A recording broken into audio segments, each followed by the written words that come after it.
sosok yang tadinya ini tingginya seukuran orang normal, itu tiba-tiba berubah jadi besar, terus ada sosok nenek-nenek, ya ini bungkuk, sosok nenek bungkuk ini masuk, langsung kayak melihat ke arah wajahnya Siska.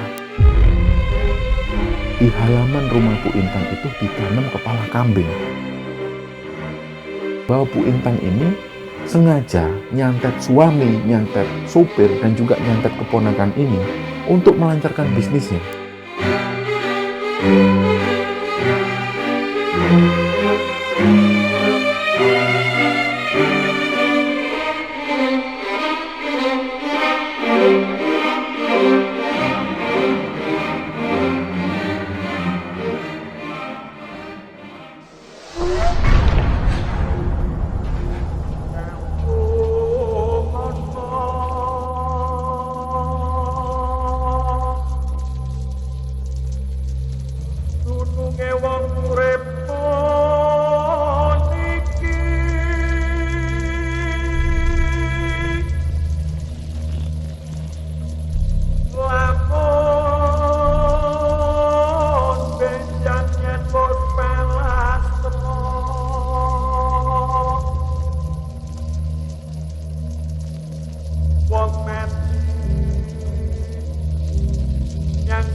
Bismillahirrahmanirrahim. Assalamualaikum warahmatullahi wabarakatuh. Sobat Gemara Sunyi dimanapun berada, pada kesempatan kali ini kami akan membagikan sebuah cerita yang dikirim oleh Sobat Gemara yang bernama Adam. Sebelum kita masuk ke ceritanya, untuk teman-teman yang nonton tayangan ini dan belum subscribe, jangan lupa untuk subscribe lebih dulu agar channel Gemara Sunyi ini lebih berkembang lagi dan kami lebih bersemangat lagi dalam membuat konten-konten terbaru di Gemara Sunyi. Dan untuk teman-teman yang telah mendukung kami sejauh ini, kami mengucapkan terima kasih banyak. Semoga amal kebaikan teman-teman dibalas kebaikan berlipat oleh Allah Subhanahu wa Ta'ala.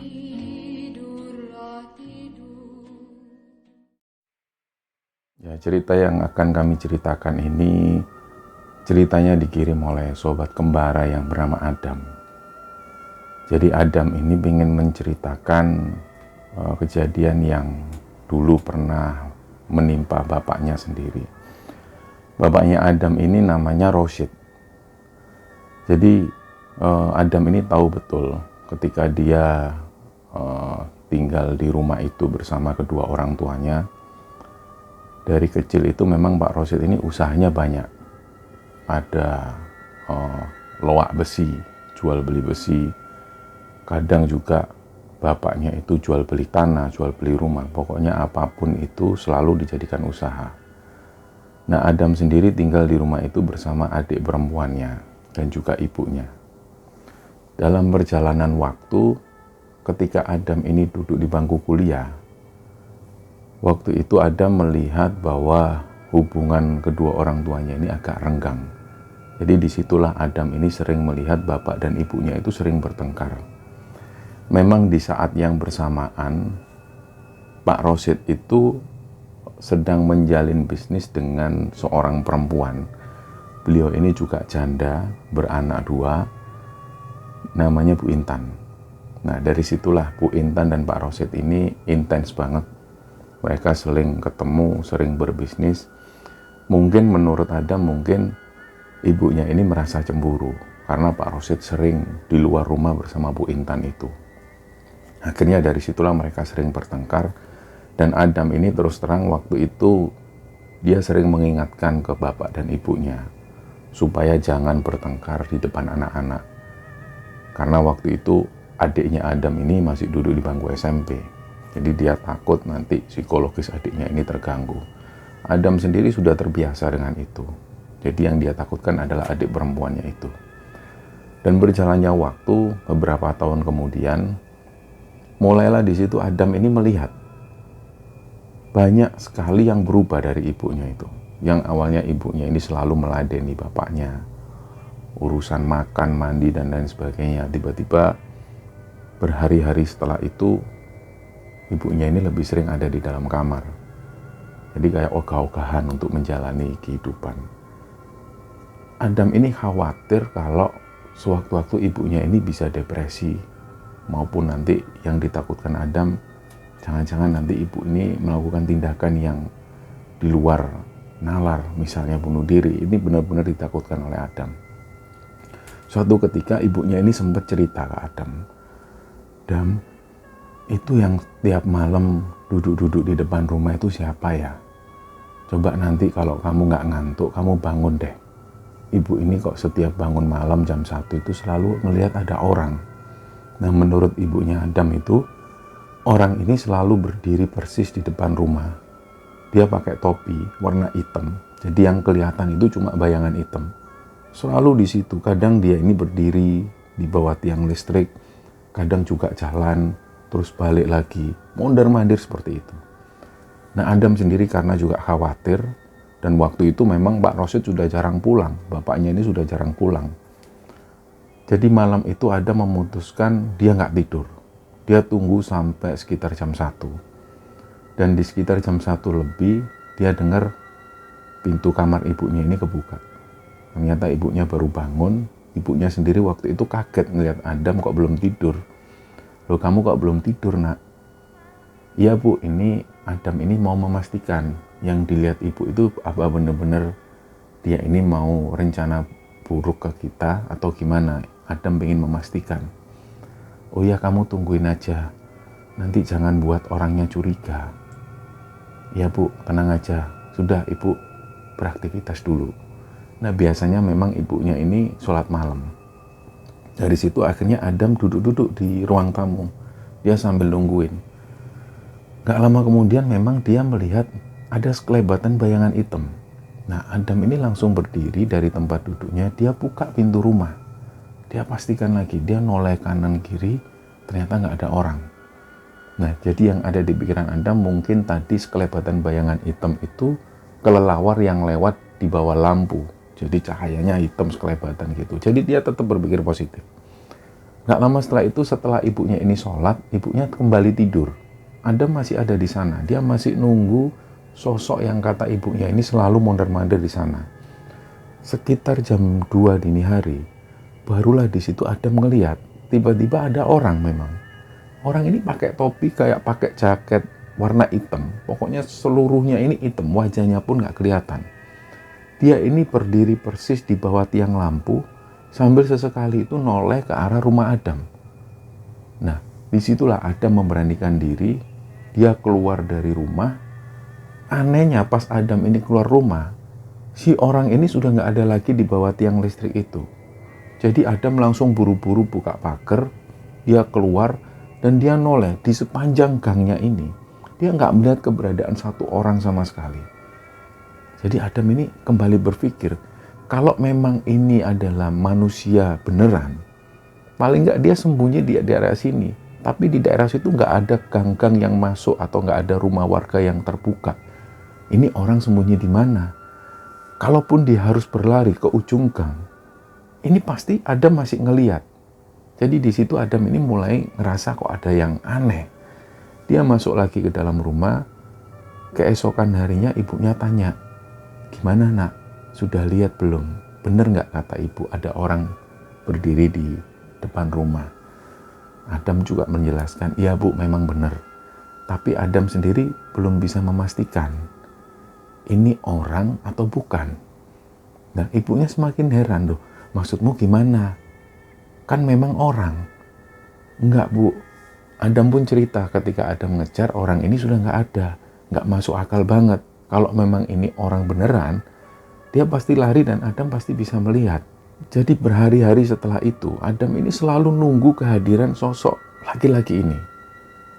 Dan di sekitar jam 1:30, pada waktu itu Adam lupa hari apa. Yang jelas malam itu ibunya ini nggak bangun sholat malam. Jadi cuma Adam sendirian di sana. Tiba-tiba Adam melihat ada sosok laki-laki ini tadi. Dia berdiri persis di bawah tiang listrik. Tiba-tiba Adam ini ngelihat sosok yang tadinya ini tingginya seukuran orang normal. Itu tiba-tiba berubah jadi besar. Dan Adam itu nggak bisa gerak sama sekali ketika lihat orang ini berubah jadi besar. Dan langsung waktu itu Adam melihat mata orang ini jadi merah. merah menyala.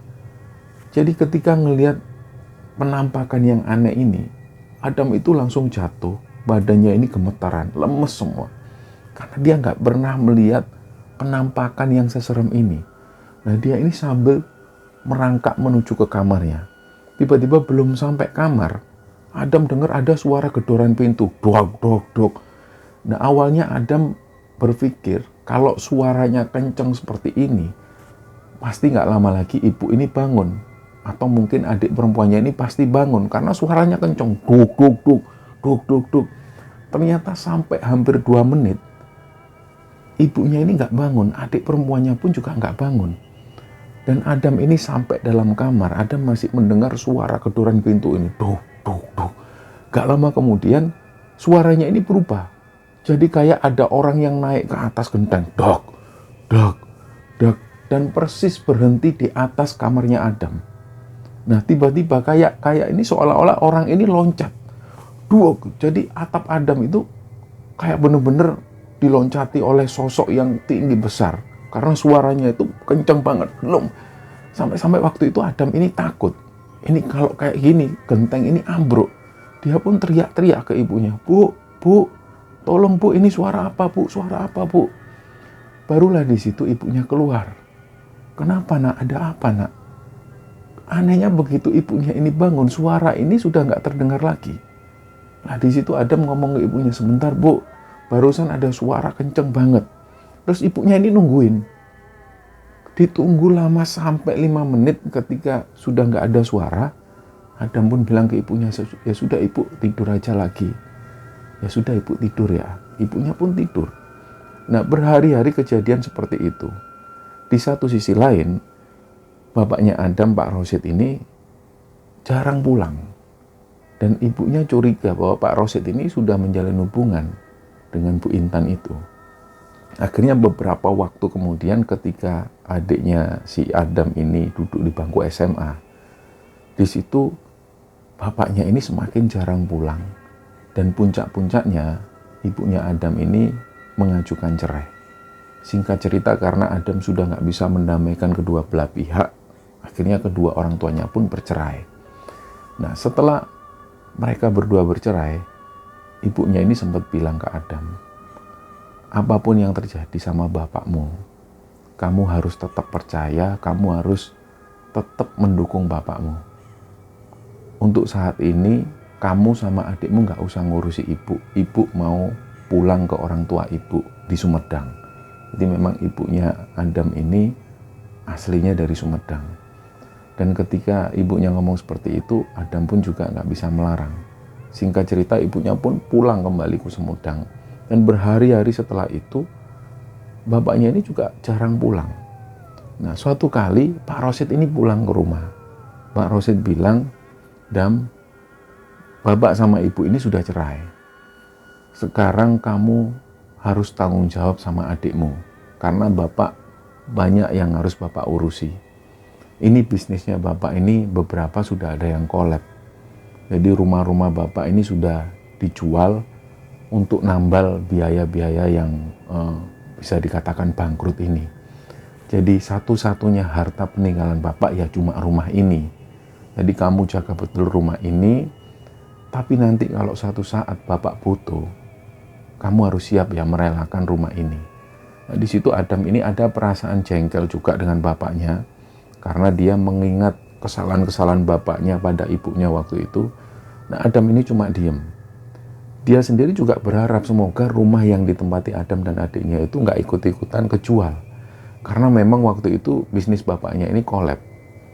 Nah, muncul banyak berita dari orang-orang di sana. Mereka semua sudah tahu, mereka sering memergoki Pak Rosid bersama Bu Intan ini jalan bareng.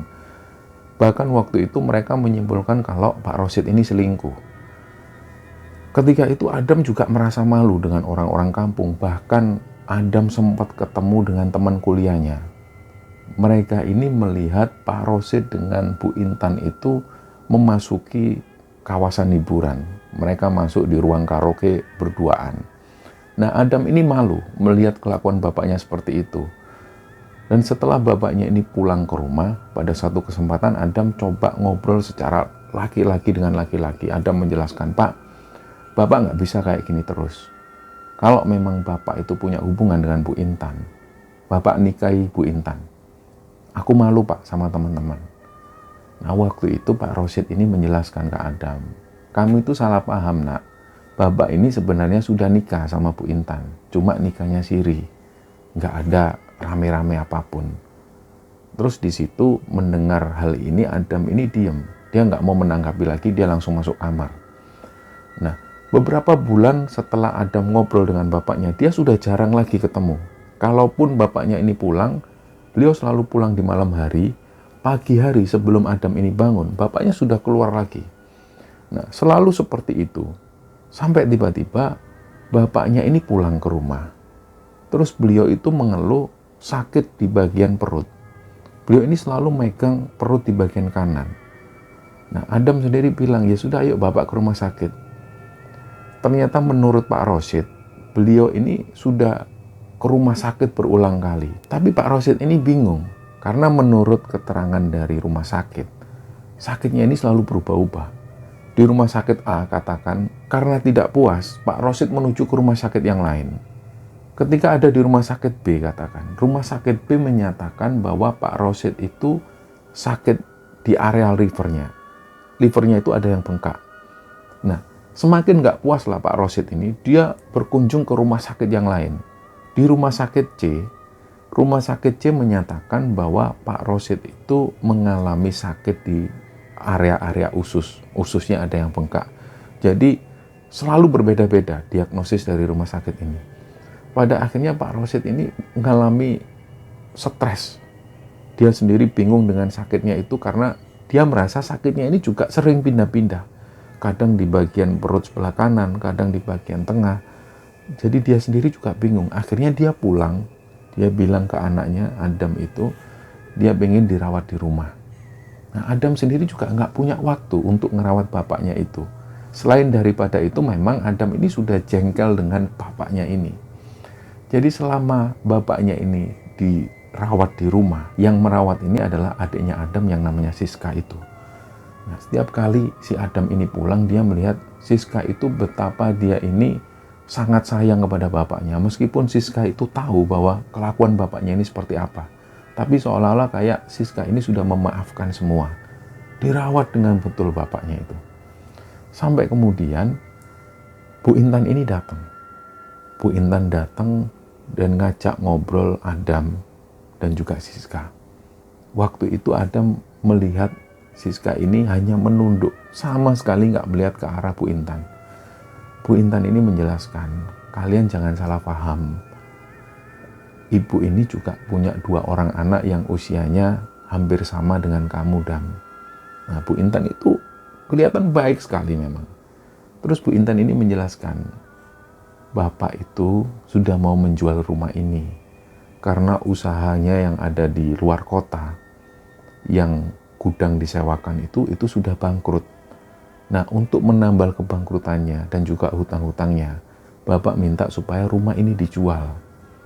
Nah, di situ tentu Adam gak langsung percaya. Setelah Bu Intan ini pulang, Adam langsung ngomong ke bapaknya itu, Pak, kata Bu Intan rumah ini mau dijual, apa benar? Disitulah baru Pak Rosyid ini ngomong, iya Adam, Bapak minta maaf ya, rumah ini harus dijual. Nanti kalian pindah ke rumahnya Bu Intan. Bu Intan itu masih punya rumah. Rumahnya ini kosong, gak ada yang nempatin. Kalian pindah sana ya. Bapak minta maaf karena Bapak ini punya banyak hutang. Nah, disitulah Adam ini semakin jengkel. Dia nggak bisa ngomong apa-apa. Dia langsung ngomong ke adiknya, Dek, kita harus pindah, Dek, gimana? Tapi Siska ini karakternya beda dengan Adam. Siska itu lebih banyak diem. Dia lebih banyak menerima semuanya. Akhirnya Siska bilang ke masnya itu, ya wis nggak apa-apa mas.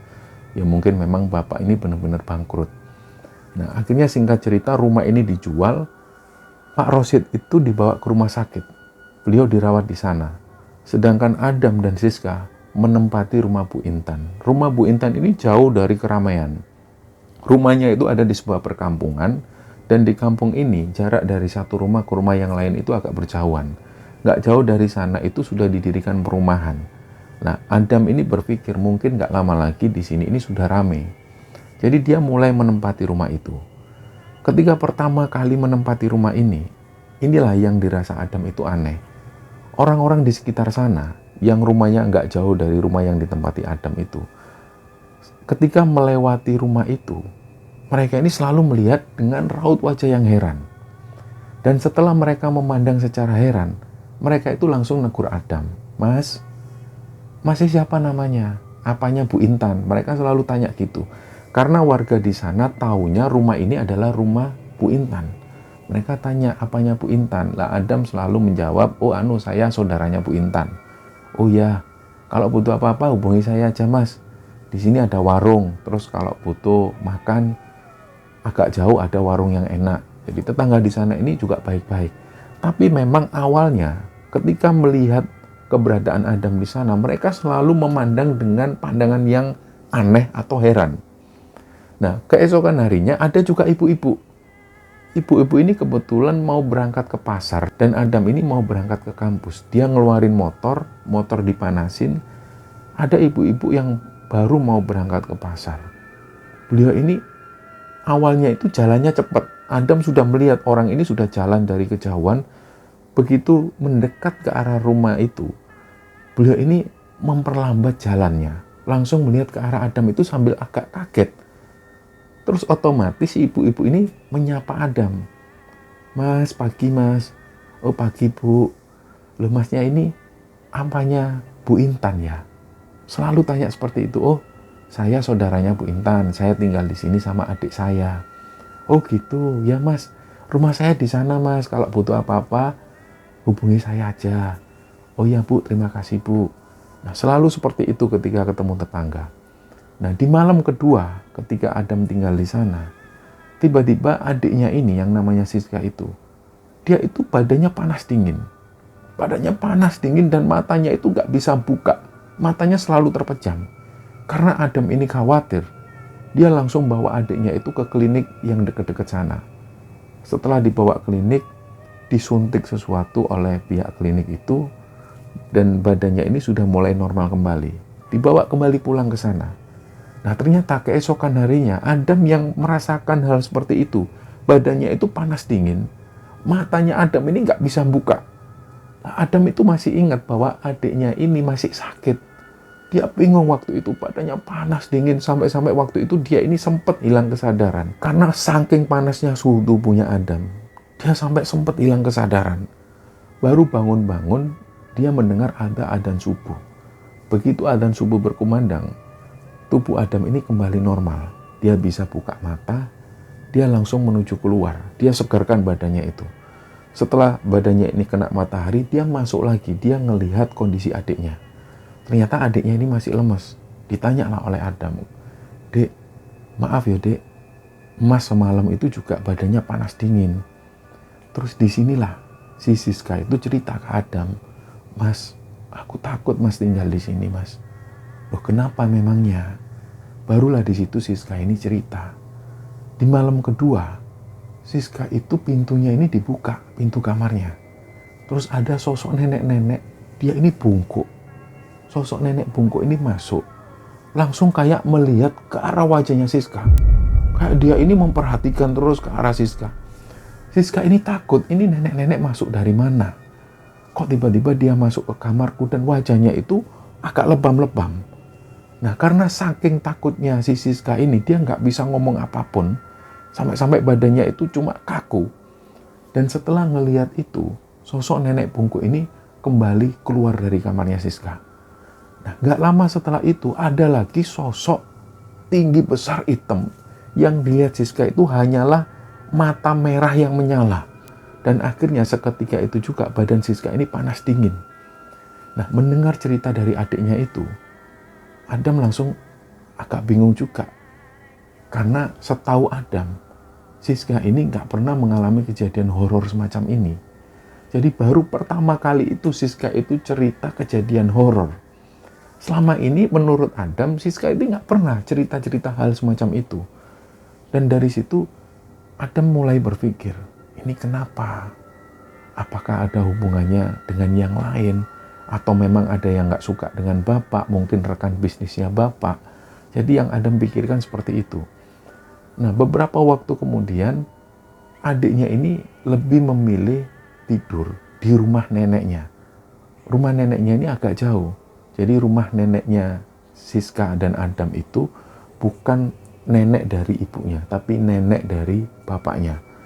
Memang rumahnya agak jauh, tapi Siska lebih memilih tinggal di sana karena lebih nyaman di sana. Nah, Adam pun juga nggak bisa ngomong apa-apa lagi.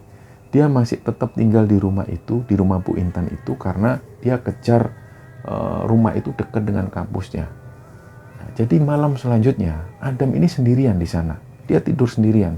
Dia nggak pernah berpikir negatif sedikit pun. Sekitar jam 11 malam, dia ini lapar.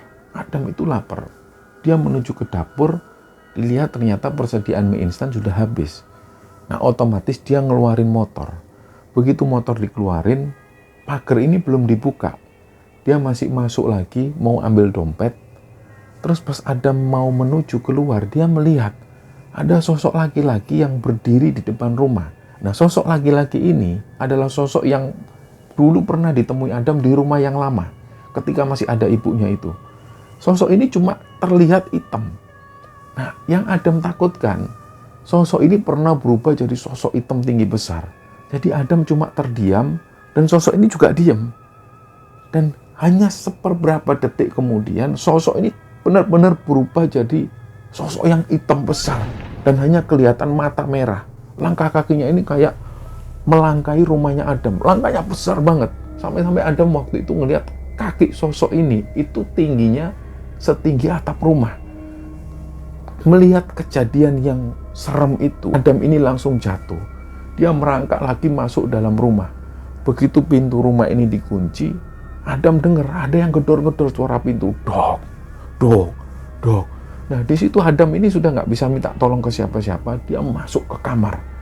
Begitu dia masuk kamar, kamar belum sempat ditutup, dia dengar suara ada yang jalan ke atas atap rumahnya. Dok, dok. Persis kejadian pada waktu itu. Begitu sosok ini jalan, dak, dak, dak, berhenti persis di atas kamarnya Adam. Jadi kayak seolah-olah dia ini loncat-loncat.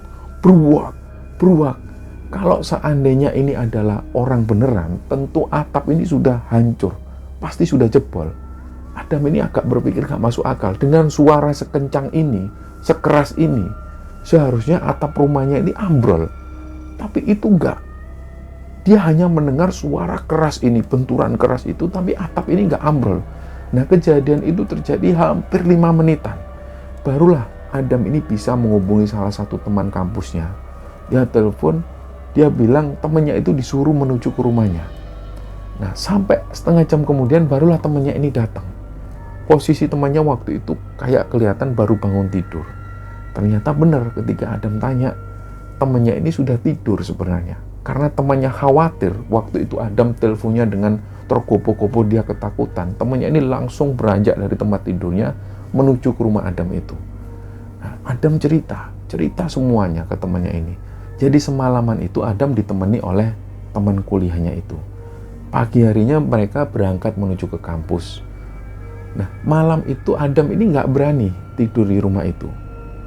Ketika dia tanya ke temennya, mau nggak nemenin aku? Temennya nggak mau. Akhirnya temennya bilang, sudahlah Adam, tidur rumahku aja sementara. Ya wis lah, dia tidur di rumah temennya itu. Begitu di sana sekitar 3 harian, waktu itu Adam ingat hari Jumat. Adam ini ngajak salah satu orang teman kuliahnya itu menuju ke rumah. Dia mau ambil sesuatu. Tapi temennya ini nggak mau. Temennya cuma bilang, sudahlah Adam, ini kan masih siang. Wong kamu cuma ngambil sesuatu. Setelah itu kamu balik lagi lah. Oh ya udahlah. Adam pun memberanikan diri karena waktu itu masih siang. Dia kembali ke rumah itu. Begitu masuk ke rumah tersebut, Adam ini memang merasakan hawanya ini sudah beda. Di luar itu hawanya ini hangat. Begitu dia masuk rumah, hawanya itu dingin lembab. Kayak bener-bener dia ini gak nyaman banget. Nah, karena waktu itu Adam cuma ngambil barang dan juga buku-buku keperluan kuliah, dia langsung cepet-cepetan. Nah, setelah dia ambil itu, dia dengar adzan ini berkumandang dari masjid. Dia ingat bahwa hari itu adalah hari Jumat. Nah, Adam langsung berpikir perasaan dia sampai di rumah itu sekitar jam 10-an lebih, ini kok sudah adzan. Wah, mau nggak mau dia pun harus sholat Jumat di sana. Padahal rencananya Adam ini mau sholat Jumat di kampus. Tapi karena adzan ini sudah berkumandang, dia letakkan kembali tas dan juga barang-barang bawaannya. Dia langsung menuju ke masjid yang dekat di daerah situ. Begitu sampai di masjid, dia sholat Jumat. Setelah sholat Jumat, dia keluar.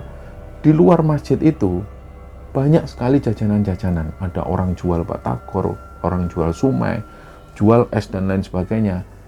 Adam ini juga ngerasa lapar karena dia belum sarapan dari pagi. Dia ngelihat ada batagor. Dia langsung beli batagor di sana. Nah, pas waktu makan batagor inilah, tanpa sengaja di depan Adam itu ada laki-laki yang seumuran Adam. Dari tadi memang sosok laki-laki ini ngelihat ke arah Adam terus. Terus Adam itu senyum. Nggak lama kemudian laki-laki ini menyapa. Adam ya, lupakan sama aku. Loh, iya sorry siapa ya? Aku Teguh, temanmu SD. Walah ya Allah, Teguh. Barulah Adam ini ingat, memang Teguh ini dari kecil tinggal di sini. Rumah Teguh itu memang nggak jauh dari rumah Bu Intan. Makanya ketika pertama kali Adam tinggal di rumah Bu Intan, Adam ini lupa-lupa ingat. Kayaknya dia pernah ada di daerah sana. Ternyata barulah ketika ketemu dengan Teguh ini, baru Adam itu ingat. Loh, kamu kan memang tinggal di sini ya, Go? Iya, Adam, kamu ngapain kok sholat Jumat di sini? Kok jauh banget sama rumahmu? Barulah di situ Adam menjelaskan. Gini, Go, aku itu sekarang tinggal di rumah. Rumahnya ini dekat sama rumahmu. Di mana? Di gang ini, dijelaskan oleh Adam rumahnya ini. Barulah Teguh ini bertanya-tanya. Loh, itu kan rumah sudah kosong, Dam. Kalau nggak salah itu rumahnya Bu Intan ya. Kamu ini siapanya Bu Intan? Lah, di situ Adam ini semakin deg-degan. Ternyata Teguh ini kenal sama Bu Intan. Terus Adam menjelaskan, oh aku ini saudaranya Bu Intan. Nggak mungkin, saudara yang mana? Semua keluargaku itu tahu Bu Intan dan keluarga-keluarganya ini kenal semua.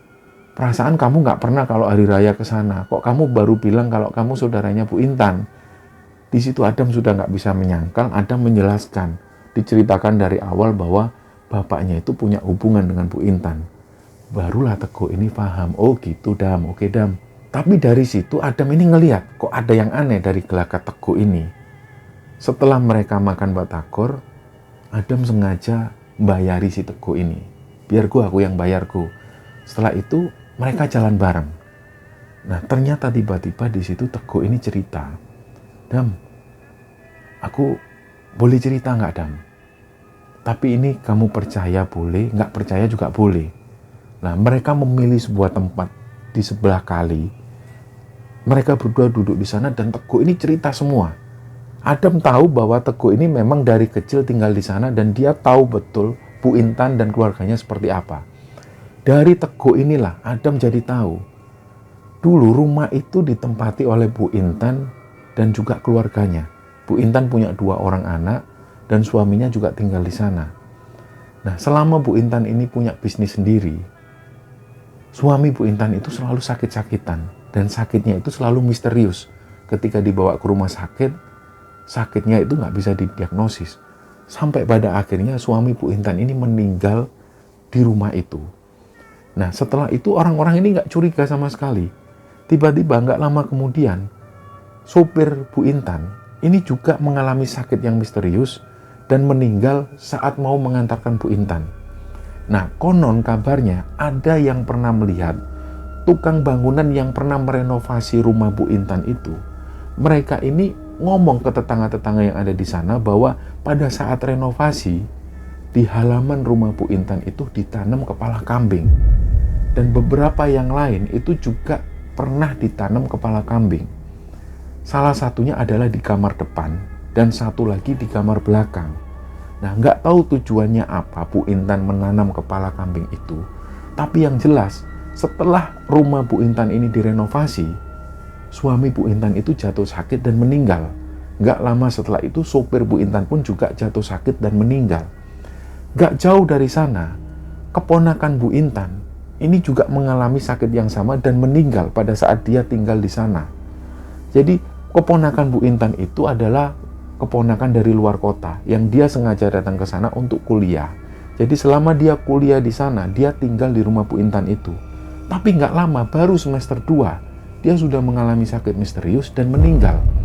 Dari situlah orang-orang menyimpulkan bahwa Bu Intan ini sengaja nyantet suami, nyantet sopir, dan juga nyantet keponakan ini untuk melancarkan bisnisnya. Ada juga yang menyimpulkan bahwa Bu Intan ini sengaja menanam kepala kambing ini sebagai tumbal. Dan ketika tumbalnya ini habis, yang ditumbalkan itu suaminya sendiri. Gak lama setelah itu sopirnya sendiri, dan gak lama setelah itu keponakannya sendiri yang ditumbalkan. Semenjak mereka semua yang tinggal di sana itu meninggal, Bu Intan ini pindah. Dan mungkin setelah itu Bu Intan menjalin hubungan dengan Pak Rosid. Nah, barulah di situ Adam ini mulai menghubung-hubungkan, jangan-jangan yang dialami Bapak ini juga merupakan santet dari Bu Intan.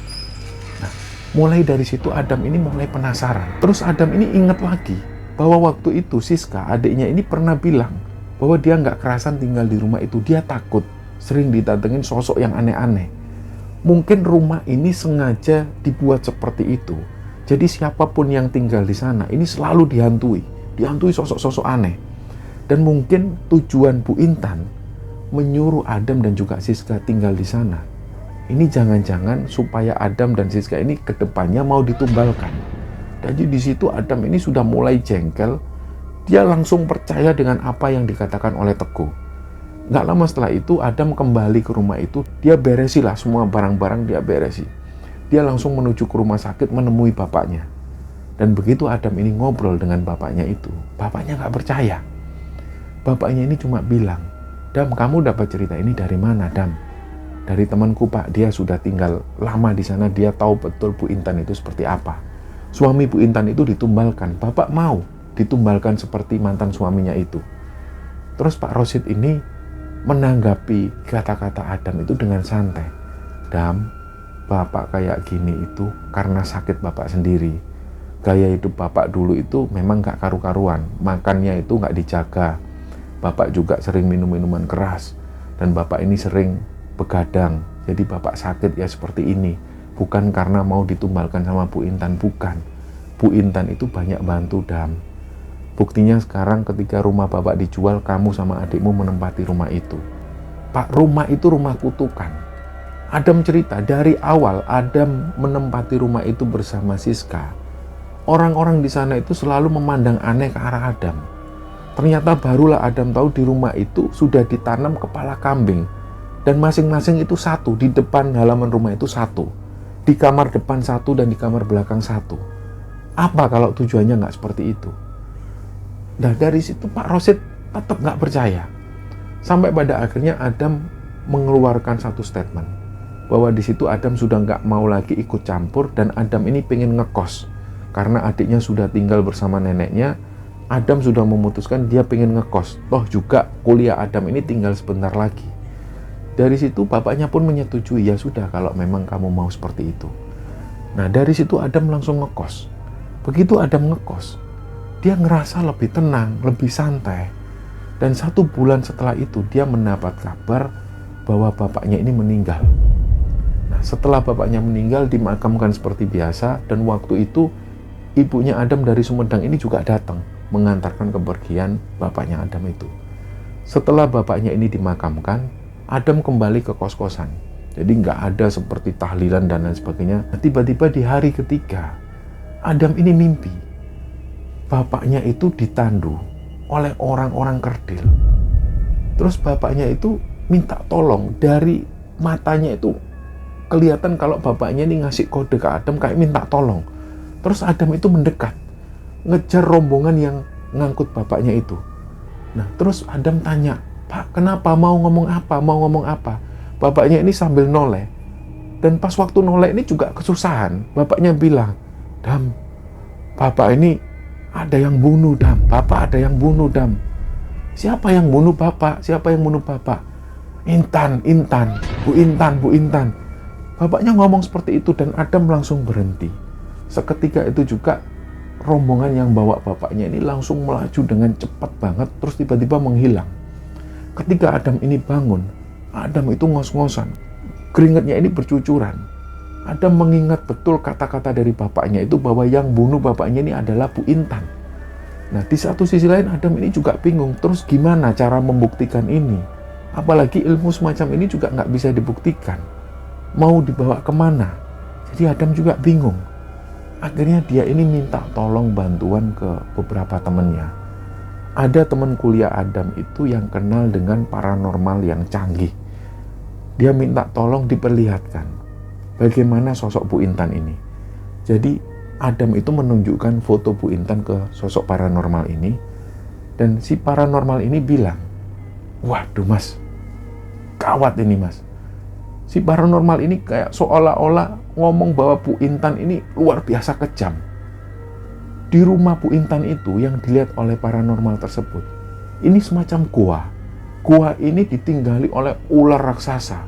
Di situ juga ada nenek bongkok dan juga ada sosok gondoruo besar. Dalam pandangan batin paranormal ini, yang dilihat seperti itu, ini bukan rumah. Ini sengaja dijadikan markas oleh Bu Intan.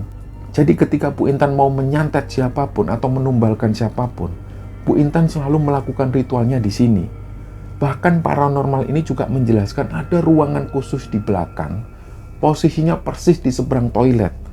Dan Adam ini ingat betul ketika dia tinggal di rumah Bu Intan itu, memang di seberang toilet ada satu ruangan yang selalu dalam keadaan terkunci dan gak pernah dibuka sama sekali. Nah, Adam jadi percaya dengan sosok paranormal ini. Terus sosok paranormal ini bilang, pesan saya mas, sudahlah ikhlaskan semua. Orang ini sudah gak bisa ditata, gak bisa dibenerin. Dibalaskan dendam seperti apapun, dia tetap akan gak terima. Dia akan cari cara supaya mengalahkan siapa yang membalaskan dendamnya. Saran saya ikhlaskan semua, mas jalani kehidupan secara normal. Kalau memang bapak jenengan itu meninggal akibat santet dan guna-guna dari sosok ibu ini, jenengan ikhlaskan, kembalikan semua kepada Tuhan. Kalau terus-terusan jenengan kepikiran tentang ini, nanti stres sendiri. Ini orang sudah nggak bisa ditata. Ini iblis ini mas. Setelah mendengar penjelasan dari paranormal ini, Adam itu seperti termotivasi kembali. Dia akhirnya mencoba untuk berdamai dengan dirinya sendiri. Dia mencoba untuk ikhlas. Nah, setelah Adam ini dinyatakan lulus, dia menuju ke rumah ibunya yang ada di Sumedang. Begitu ketemu ibunya, yang Adam bisa lakukan, dia ini hanya nangis terus-terusan. Jadi selama 2 hari Adam ada di Sumedang, dia cuma nangis, dia pengen tidur dipeluk oleh ibunya. Jadi Adam ini lebih banyak memanfaatkan waktu untuk ngobrol bersama ibunya. Sampai satu ketika ibunya bilang, nak mau nggak tinggal di sini sama ibu? Ajak Siska ke sini, sudah tinggal di sini, kita hidup seadanya. Kamu menempuh kehidupan baru di sini, kerja seadanya yang ada di sini. Nah, beberapa bulan setelah itu, Adam pun memutuskan untuk tinggal di Sumedang bersama adiknya. Nah, suatu ketika di sekitaran tahun 2017, Adam ini sudah dekat dengan perempuan. Dan pada waktu itu, Adam ini dapat undangan dari salah satu orang temannya di kotanya yang dulu.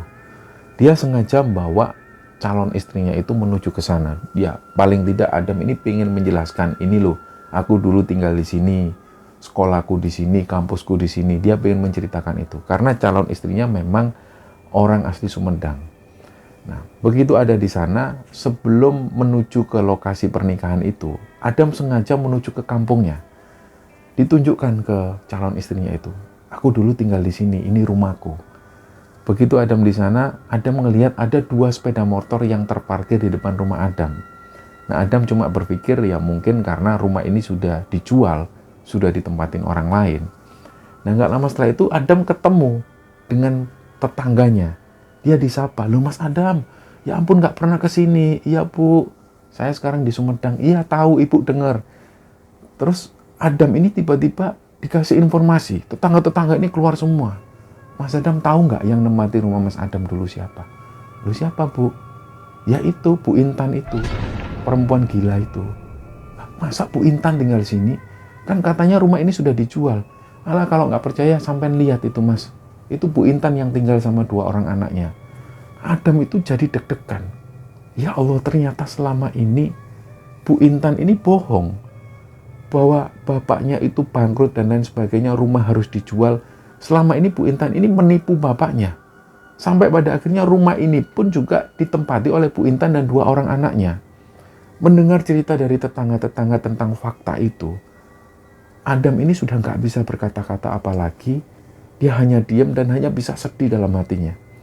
Sampai sepulangnya Adam kembali ke Sumedang itu, dia ceritakan semua ke ibunya. Dan ibunya hanya pesan, "Nak, kalau kamu ingin hidup tenang, lupakan dendam-dendam di masa lalu. Hiduplah untuk hari ini dan jangan menoleh ke belakang. Yang lalu biarlah berlalu." Nah, dari situlah Adam ini sudah mulai bisa merasakan hidup tenang. Sudah nggak kepikiran lagi dengan yang lalu. Apa yang dilakukan Bu Intan waktu itu biarlah menjadi resiko Bu Intan sendiri, dan biarlah dosa itu ditanggung oleh Bu Intan sendiri.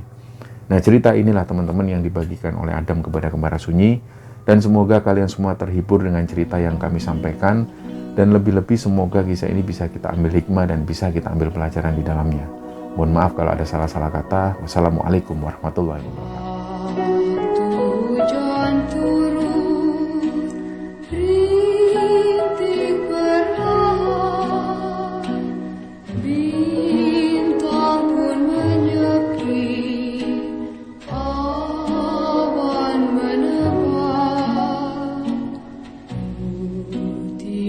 Si buyut